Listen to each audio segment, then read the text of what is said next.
career when he was younger, but and I managed that. I mean, when he was playing, when he got like close to middle school and was wanting to play prior to middle school, because in middle school he's playing middle school games, but I would kind of back my schedule off a little bit so I could still coach him a little. But it's hard because you can't really tell supervisors no when you're coming up. Right. You know, when you're an up and coming guy, you can't say no because they'll just move on to the next person. Check you off and say, well, he's not available, so I'm not going to use him anymore. Okay. So, and then, you know, Kim and I, fortunately, we've had a great relationship. We understand each other. It's, she's been great. She knows I love it, and she knows how much I'm passionate about it, and she knows how much I'm driven to be the best I can possibly be and get to the pinnacle. And I never really thought it was hard. I mean, for us, really too much, because we always make time for each other, even during that time. I mean, so if I have a game on a Saturday, on Friday night, I'm with her no matter what. That's why I quit work. I quit working high school basketball for two reasons. One, when I got picked up in Division I, there was no sense in me working high school anymore because it doesn't help. Right. Don't need the money working high school games. I was still working high school because I like refereeing. Yeah. But it didn't make any sense for me to work high school anymore. I mean, when I'm going to be home on Friday night with my wife, and because I'm going to be gone all day Saturday, so why would I say, hey, I'm not going to see you Friday or Saturday, maybe I'll see you Sunday. Yeah. So it's take time for the wifey. we've been really good about making time for each other. You asked me when you got here, because Kim and Taylor are in Florida, how have I been doing by myself? Yeah. I'm not a very I don't do well when I'm alone. I don't like being alone. I'm a social person. I like to be around people. Do you think that's kind of like a balance between you and your wife, and how kind of a little bit different personalities, but at the same time you guys are able to come together? 100%. Kim could literally, I mean, I'm not going to say that I could be gone for a month and she'd be happy about it, but if I was gone for a week, she's a very independent person. She just is. She could grab a book and read a book and shut out the world and be happy. Not me. Like, I'm like, I need to talk to somebody. I need to go do something. I need to go play golf. I need to go to the box and just, goof off. I need to harass Angie at the box or something. All the time. So, when as soon as he walks in, it's happening. Whatever's going to happen, it's going to happen. But yeah, I mean, we're compatible. We're different in a lot of ways, but after you've been married to somebody we'll be married 24 years this year. I think a lot of times you kind of morph into the same person. You know what I mean? Like, you're not the same, but like you take on the qualities of the other person. From the perspective of, I know what she needs and what she wants and what makes her click and what makes her pissed and what, and vice versa. So yeah. You kind of morph into that person a little bit. Like, you take on their personality a little bit because you have to. You just can't. Life's just not like two individuals just living individually through forever. That's not how it works. You've got to figure out a way to find stuff that you both enjoy. And it's hard because, I tried to get her to play golf for years, and she just never would. I hate it. I don't know why Ben would ever spend 4 hours doing that. And I'm like, you just don't get it. And let her get a little older. Maybe she'll get it. Well, she's actually kind of into golf now a little bit. See, she's coming around. And part of it is, both of us are getting older, and we still love to CrossFit, but we want to take care of our bodies and be able to stay active forever. Like, I don't ever want to not be active.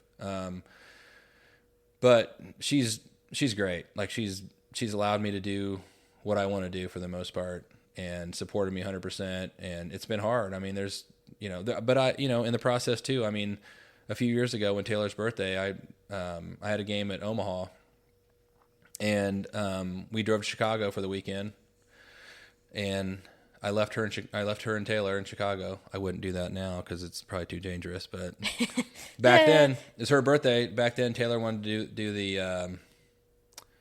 Oh my gosh, why can't I remember what it is when they go to the. Anyway, they go and get their hair done, their nails done. I don't remember. Anyway, so we drive to Chicago. I remember like it was yesterday because it was Valentine's Day, and I'd forgotten that it was Valentine's Day. Oh, no. Not from Kim's perspective, but I'd forgotten that it was, we were just going to Chicago. Yeah. But when you're driving to Chicago on a Friday night and it's Valentine's Day, there's not going to be a place to eat. Oh, no. And I just How long were you waiting? Oh. And poor Taylor, she's little, right? So she's like, oh, my gosh. I'm like, I understand. We went to Giordano's because it's like Kim's favorite place to go eat pizza. So anyway, it ended up working out, but my point is, I took them with me, and I got up the next morning. They took me to the airport, and I flew to Omaha, worked my game, spent the night in Omaha, and came back on Sunday. Well, she and Taylor just spent the day in Chicago together. So I tried to incorporate things like that into my schedule where I could, where I could include them, where they could go and like, I'm going to go referee, but you guys are going to go with me, and I'm not going to be like leaving you for the whole weekend. I'll be back, in a little bit. And Kim and I used to every year, like over Thanksgiving, our anniversary is November 22nd. So I almost always had games the weekend around our anniversary. So she and I would, if I was still local, meaning I've had a game, within an hour or two, she and I would just go downtown and get a room and stay the weekend, and she could go get a massage or whatever when I go referee, and then we'd always do Christmas shopping together at that time. Yeah. So it ended up after I kind of, after I went through that first, I started trying to get into college basketball, I guess probably in like 04, 05, somewhere around there. And I was in Division I like 5 or 6 years later. So it was 5 or 6 years that was really hard. The first, all the camps, going to all of them all the time. Spending money on camps, spending money on hotels, spending money on, everything. And at some point you're like, all right, what return am I getting out of this, right? Like, is it worth me spending all this money and time away from my family? Am I going to make it, And Kim was always like, you got to try. You got to give it, you got to 100% give it all you got, and make sure that you don't ever look back and say, I wish I would have gone to one more camp, or I wish I would have gone one more time. So that's why at 48, 11 years of being a Division I basketball referee, I'm going to the SEC camp. I mean, I thought I'd be done camping by now, but I'm not. And the reality is, I don't think, if you get to where you're working 50 Division I games, you're never going to be a camper again. But if you want to be in other leagues, that's kind of how you have to do it. And she's been good to me. She's been able to support me. And like I said, we got to do a lot of stuff together, like the thing with Taylor. And I've taken Braden everywhere with me to referee.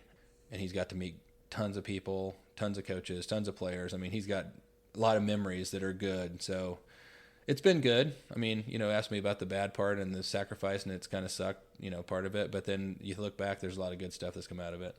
Do you feel that when, people are going for a goal like that, that is like an incredible experience to have, to be able to work your way up to being a D1 referee. But, just how you said, like, you would think about your family, bringing them, like you said, with Kim and Taylor, you took them to Chicago. You spent time with them in Chicago, and then you left. But then they were still able to have a life experience together just for them. Right. Do you think that, like, even as young married couples or even couples in general, they don't have that understanding of, like, I'm supposed to be a support system, and at the same time, he's also doing this for the family? Yeah, because there's been arguments. Kim and I have had arguments before, because she's like, you get to go do what you want.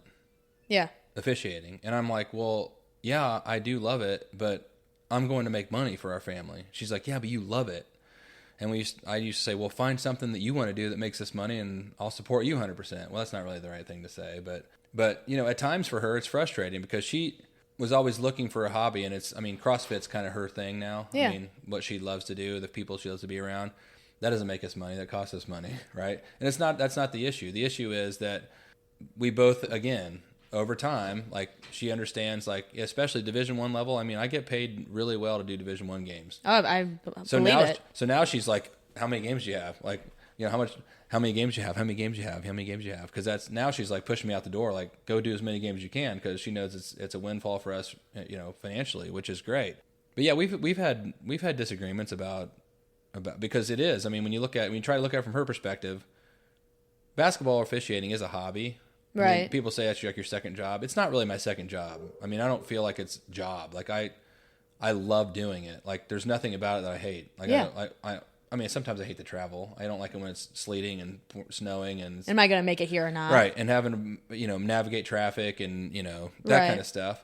But I love the energy, the adrenaline, the rush, like being on the basketball court, like trying to get every play right, like. You know, there's so many things that if you've never done it before, and people ask me questions about officiating all the time about like who's the biggest a-hole coach, and like that's the average person not really understanding what we do, and I get that, like what's the best arena you've ever worked in, like who's the hardest player you've had to officiate, like who's the best player you've ever had to officiate, and I get all that, but like I don't get into that too much. Like I just go out every night.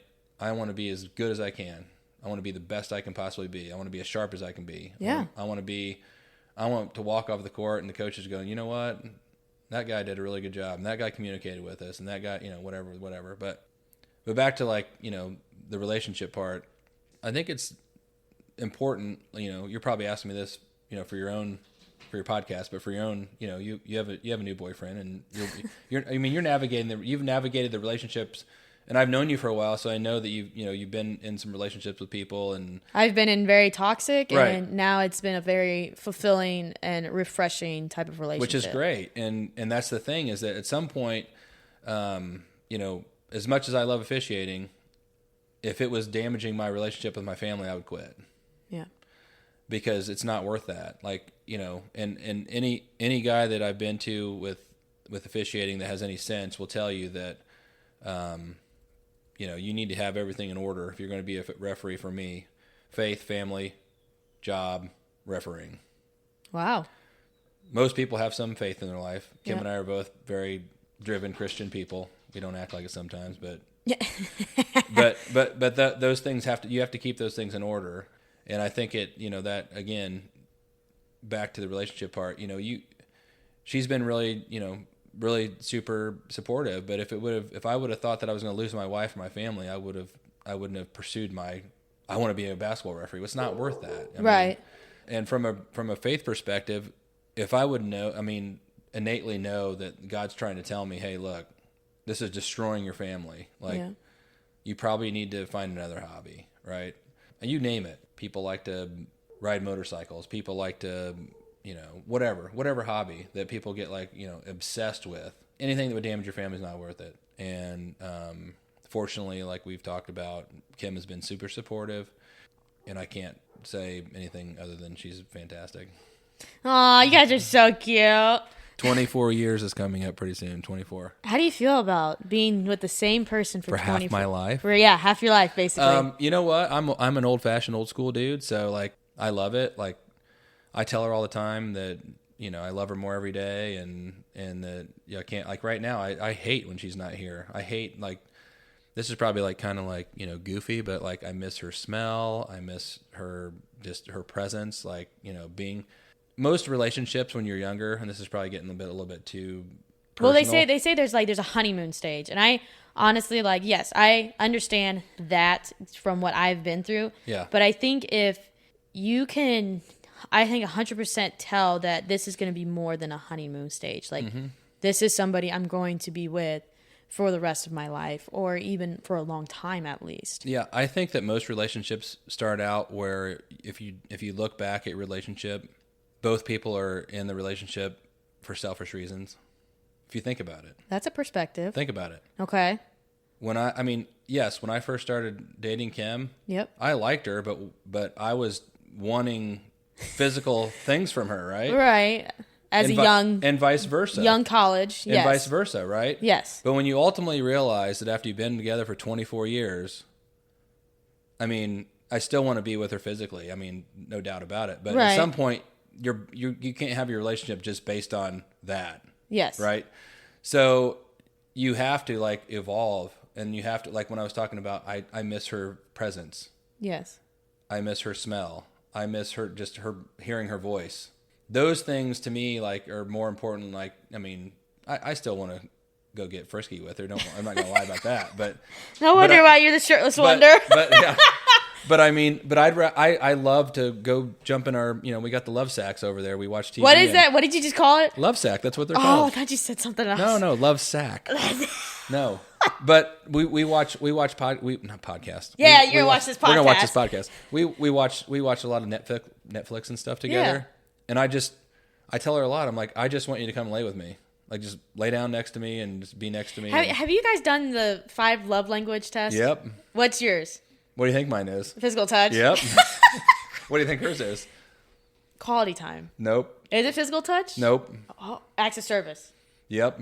Really? Yep. That's awesome. Yep. Because Jake and I actually did it. Yeah, it's important. And I remember doing it in college one time, because I had a roommate that she had to do it for a class. Mm-hmm. So we all took it.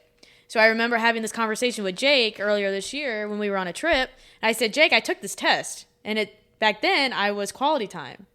So he took it and he's active service.